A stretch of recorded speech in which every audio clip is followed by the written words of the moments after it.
Salut Sylvie! Bon matin! Tout frais. Merci. Prête pour la randonnée? Oui.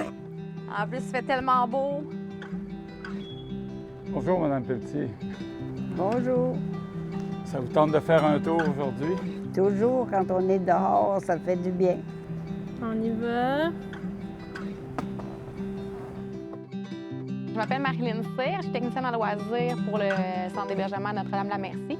Et aujourd'hui, en fait, on fait une balade avec une résidente et la stagiaire, une petite balade sur le bord de l'eau pour profiter du beau temps. C'est parti! Et voilà!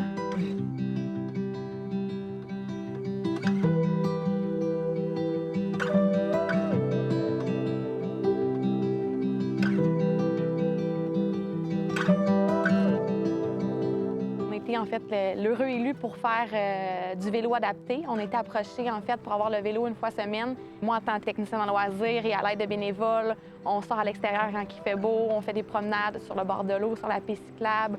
Et souvent, ce qui arrive, c'est que les résidents y habitaient autour du CHSLD.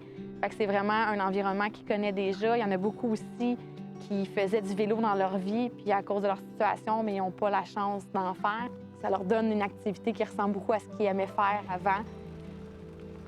J'ai déjà fait partie du club d'ornithologie. Ah oui, est-ce qu'il y a beaucoup d'oiseaux? Ici, je pense qu'il y a 250 espèces d'oiseaux. Ah oui, ça doit, hein? C'est proche de l'eau, là. Moi, je m'appelle Alice Pelletier Valade. J'ai 93 ans. Je me suis cassé une jambe, alors j'ai pas été capable de remarcher après. Alors, une promenade dans le parc ici, là, ça fait vraiment du bien. Parce que c'est ça qui nous manque, c'est la vraie nature. Quand on est enfermé entre quatre murs, là, bien, c'est pas très réjouissant, disons. Et puis, quand ça arrive, une sortie du genre, on est bien pour des semaines. L'idée derrière ce projet-là, c'était de pouvoir donner la réappropriation du quartier aux aînés qui ont peut-être perdu la capacité à le visiter, à s'y promener, à y passer du temps à cause de problèmes de mobilité, soit par manque de bénévoles ou juste parce que, comme leur CHSLD offre pas nécessairement des balades comme ça.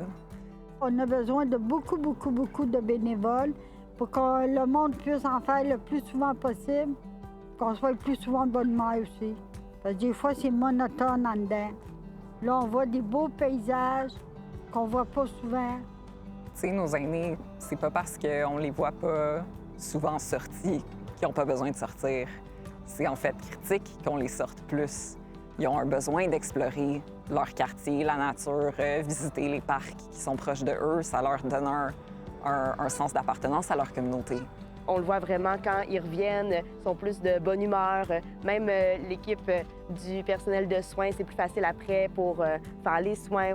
Ça apporte beaucoup de joie puis ça réchauffe le cœur des résidents, je trouve.